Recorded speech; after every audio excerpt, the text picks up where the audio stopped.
तस्मै श्रीगुरवे नमः। નમસ્કાર બાળ મિત્રો, શ્રી સંસ્કાર સ્કૂલ વઢવાણ ઓનલાઈન એજ્યુકેશનમાં આપનું સ્વાગત છે। ધોરણ 2 માં ગણિતમાં 8મું છે દશક અને એકમ। તમે આગળ પણ શીખી ગયા છો કે દશક અને એકમ કઈ રીતે હોય છે। તો આપણે પેન્સિલના બોક્સમાં 10-10 ની દશકની ગણતરી શીખ્યા, પછી ચાંદલા લગાવવાના, એમાં પણ આપણે એકમ દશક શીખી ગયા છો। તો એક ઓલામાં 10 હોય એ 10 થઈ જાય, અને 10 થી ઓછી સંખ્યા હોય તો ત્યાં સુધી એને એકમ કહેવામાં આવે છે। કેમ કે તમે એક લાઈન પહેલી લાઈન લખો છો એકડાની, તો 1 થી 9 હોય ત્યાં સુધી એક અંક જ આવે છે, અને 2 અંક ક્યાંથી ચાલુ થાય છે? તો એકડે મીંડે 10 થી, તો ત્યાંથી આપણે એને દશક કહેવાનું ચાલુ થાય છે। જે 2 અંક હોય એને દશક કહેવામાં આવે છે, ને આગળનો અંક દશકનો અને પાછળનો હોય એ એકમનો। એ તો તમને ખ્યાલ આવી ગયો ને। તો હવે આમાં છે આ મુન્ની, એને આપણે મદદ કરવાની છે, એને ઈ મદદ માંગે છે। તો એ કહે છે કે મને મદદ કરો। એ એના કાકાને કહે છે કે કાકા, હું 18 રૂપિયાની પેન્સિલ ખરીદવા ઈચ્છું છું। મારી પાસે ફક્ત 10 રૂપિયાની કેટલીક નોટ અને 1 રૂપિયાના સિક્કા છે। મારે તમને કેટલી નોટ અને સિક્કા આપવા જોઈએ? જો એની આગળ બીજા પૈસા નથી, 10-10 ની નોટો અને 1-1 ના સિક્કા જ છે, તો એ કેવી રીતે 18 રૂપિયા આપશે? એના કાકાને પૂછે છે। તો એના કાકા એને કહે છે કે 18 રૂપિયા એટલે 10 રૂપિયાની 1 નોટ અને 1 રૂપિયાના 8 સિક્કા। જો આ તમને ચિત્રમાં બતાવ્યા છે કે 1 નોટ અને 8 સિક્કા હોય તો 18 રૂપિયા થઈ જશે। હવે એવી જ રીતે 35 રૂપિયા આપવા માટે મારે કેટલી નોટ અને કેટલા સિક્કાની જરૂર પડે? તો તમને ખ્યાલ આવી જ જશે કે 35 એટલે એમાં આગળનો અંક દશકનો છે, એટલે 3 નોટ છે એ 10 ની જોઈએ, અને 5 હોય એ સિક્કા જોઈએ। તો શું કીધું કે તું મને 10 રૂપિયાની 3 નોટ અને 1 રૂપિયાના 5 સિક્કા આપ, એટલે 35 રૂપિયા થઈ જશે। પછી કહે છે સારું કાકા, તો અરે મને કહો તો તારે કેટલી પેન્સિલ જોઈએ છે?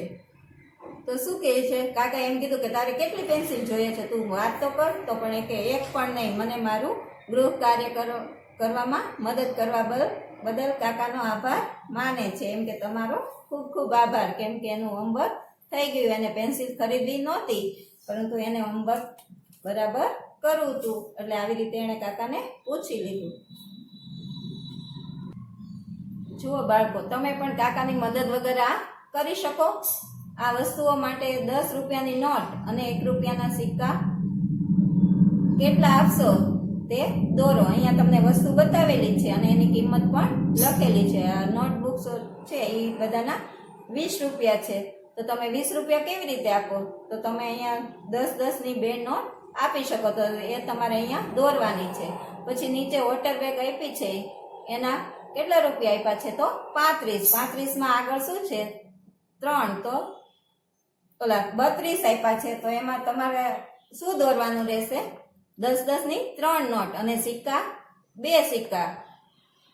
નીચે આપ્યું છે કલર બોક્સ, તો એના 55 રૂપિયા આપ્યા છે, તો તમારે 55 રૂપિયા કઈ રીતે આપશો? તો 10-10 ની 5 નોટ અને 1-1 ના 5 સિક્કા, તો તમારે અહીંયા દોરી નાખવાનું। હવે નોટ અને સિક્કા મળી અને કેટલા રૂપિયા થાય એ તમારે ગણવાના છે। તો અહીંયા તમને કેટલી નોટો આપેલી છે? 10-10 ની, તો 10, 20 અને 30, તો અહીંયા તમને 30 રૂપિયા આપેલા જ છે। એવી રીતે બાજુમાં છે એ પણ તમે ગણો, તો 10-10 ની 2 નોટ અને 3 સિક્કા આપેલા છે, તો કેટલા રૂપિયા થશે? તો અહીંયા તમારે 23 લખવાના છે। હવે તમને અહીંયા એકલા સિક્કા જ આપેલા છે, એ કેટલા સિક્કા છે? તો 10 છે, તો તમારે અહીંયા શું લખવાનું? 10। પછી બાજુમાં આપ્યું છે તો 10-10 ની 2 નોટ અને સિક્કા કેટલા છે? તો 7 છે, તો અહીંયા તમારે કેટલા રૂપિયા થશે? 27 રૂપિયા, તો તમારે અહીંયા 27 રૂપિયા લખી નાખવાના। હવે નીચે જુઓ તો 10-10 ની કેટલી નોટો આપેલી છે? તો 1, 2, 3, 4 રૂપિયા હોય, 4 નોટો હોય એટલે 40 રૂપિયા, તો 4 નોટ હોય એટલે 40, અને છૂટા કેટલા છે સિક્કા રૂપિયા વાળા? તો 5, એટલે કુલ કેટલા થશે? અહીંયા 45 રૂપિયા થશે। 40 ને 5 45, તો તમારે અહીંયા 45 રૂપિયા લખી નાખવાના।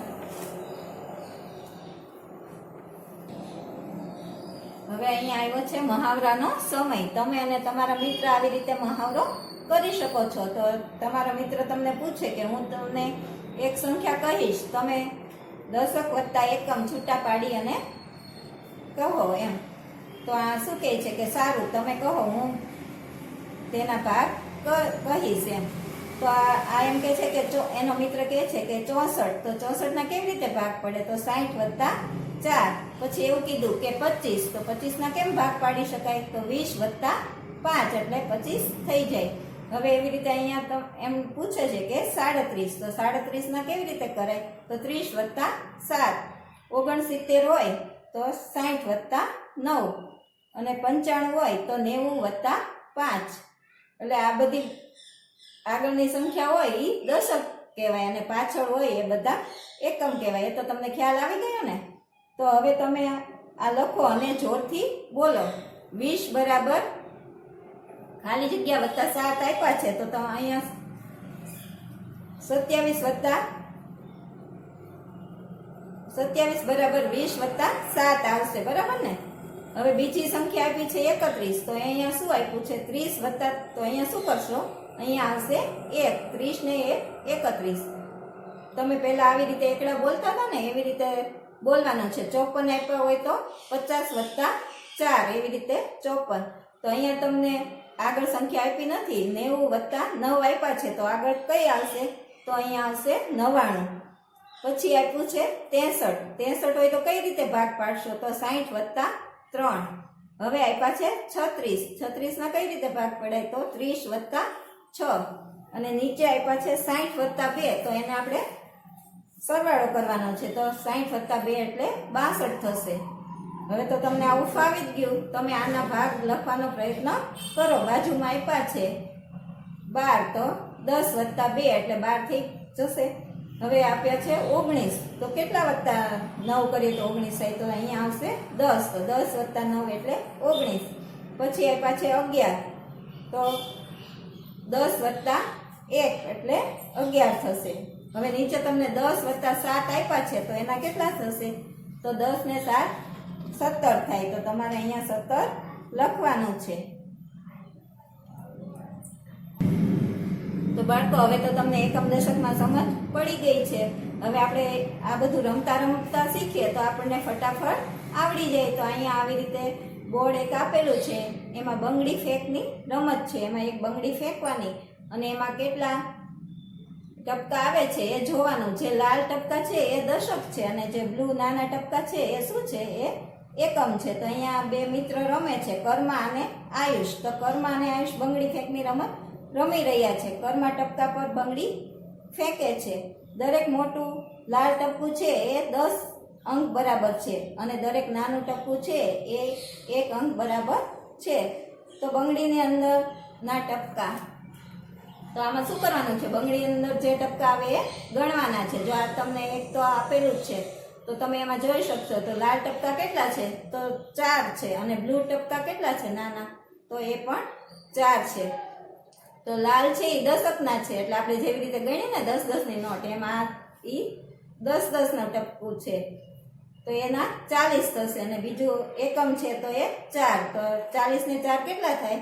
44. તેથી કર્માને 44 અંક મળ્યા. તેઓ 2 વાર બંગડી ફેંકે છે. અહીંયા તેમના અંકો છે. તો પહેલો દાવ લે છે કર્મા તો એને 44 આવે છે અને આયુષ જ્યારે બંગડી ફેંકે છે ત્યારે એને શું આવે છે? 13. તો એને એક લાલ ટપકો ને 3 બ્લુ ટપકા આવ્યા.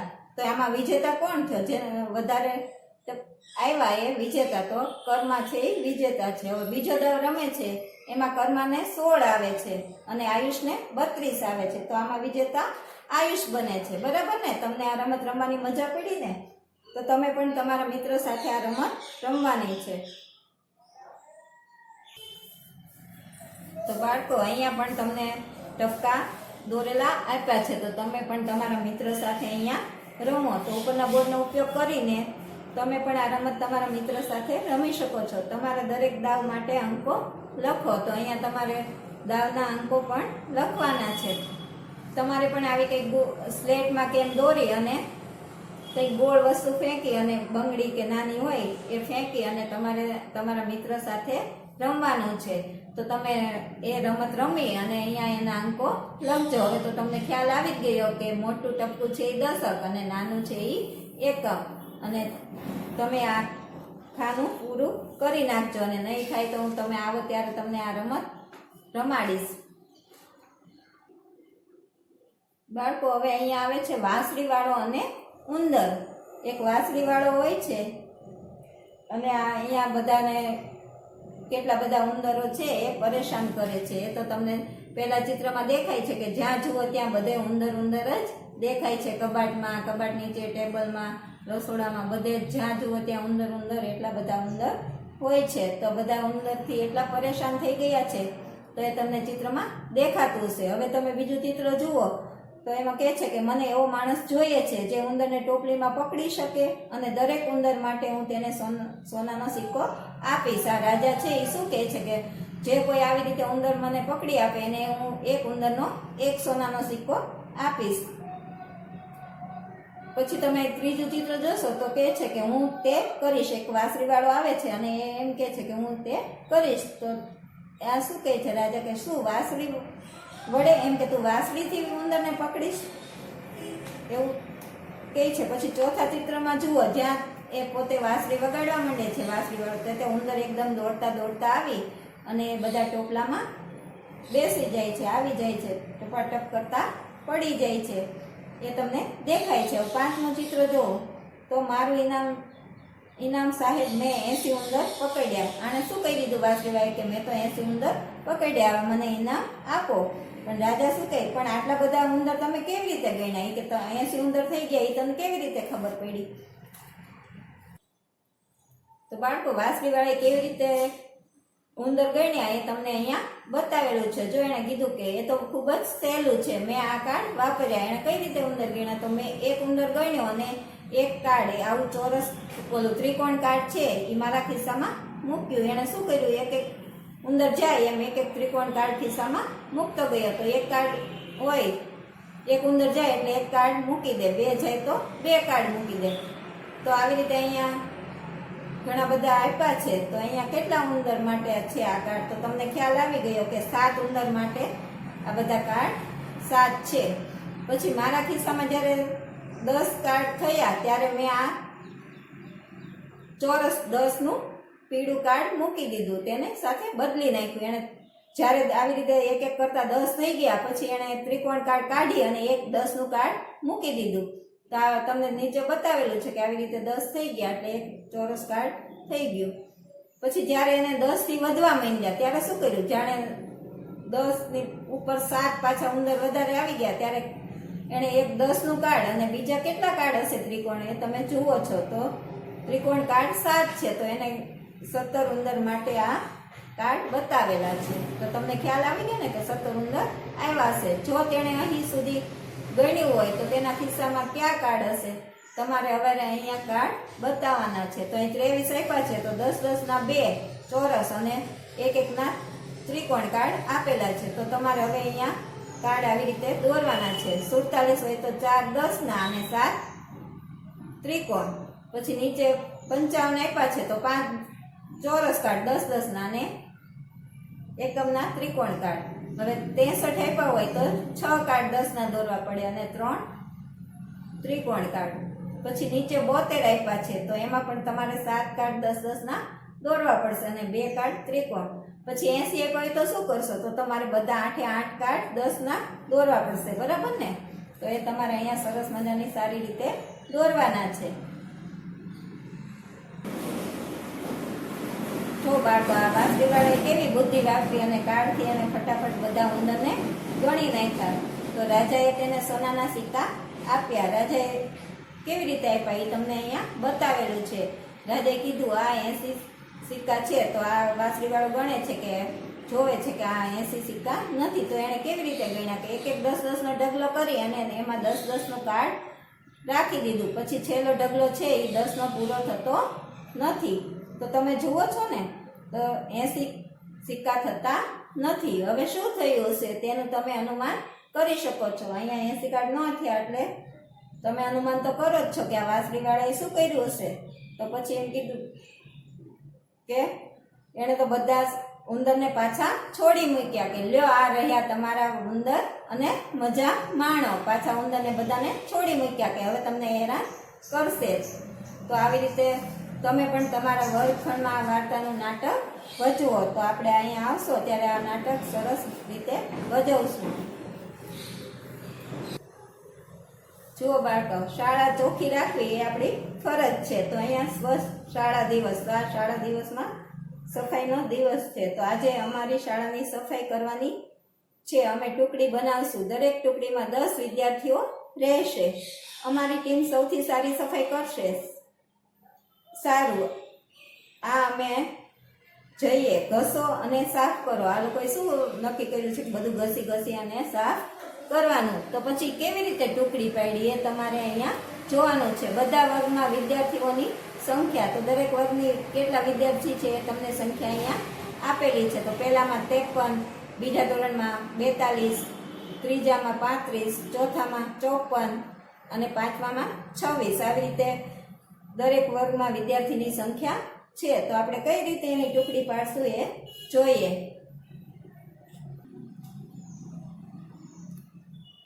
દરેક વર્ગમાં કેટલી ટુકડીઓ હશે, કેટલા વિદ્યાર્થી બાકી રહેશે, અહીં લખો. તો તમને શીખવાડ્યું છે ને કે એકમ અને દશક એ તમારે અહીંયા લખવાનું છે. તો તમને 53 આપ્યા હોય તો 5 ની ટુકડી બને અને છૂટા કેટલા વધે? 3 વિદ્યાર્થી. હવે બીજા ધોરણમાં 42 આપ્યા છે તો 4 ટુકડી બને અને એકમમાં એટલે છૂટા 2 વિદ્યાર્થી રહે. પછી ધોરણ 3 માં 35 આપ્યા છે તો 3 ટુકડી બને અને 5 વિદ્યાર્થી છૂટા રહે. ચોથામાં 54 આપ્યા છે તો 5 ટુકડી બને અને 4 વિદ્યાર્થી છૂટા રહે. પાંચમા ધોરણમાં 26 આપ્યા છે તો 2 ટુકડી બનશે અને 6 વિદ્યાર્થી છૂટા રહેશે. હવે બધા થઈને કેટલા વિદ્યાર્થીઓ બાકી રહ્યા? તો તમે બાકી કોણ કોણ રહી ગયો? આ બધાની એકમમાં ઓલા દશકમાં આપેલી છે એ બધાની તો ટુકડી બની ગઈ. હવે બાકી રહેલા વિદ્યાર્થી એની આપણે અહીંયા ગણતરી કરવાની છે. તો તમે ગણતરી કરશો તો એ 20 વિદ્યાર્થીઓ બાકી રહી જાય છે. તો પહેલામાં આવશે 20 અને પછી બાકી રહી ગયેલા વિદ્યાર્થીની વધુ કેટલી ટુકડી બનાવી શકાય? તો 20 વિદ્યાર્થી બાકી રહી ગયા હતા એની તો તમને ખ્યાલ આવી જશે કે 2 ટુકડી બની જાય, કેમ કે 20 ની તો 10 ની 2 ટુકડી બની જશે.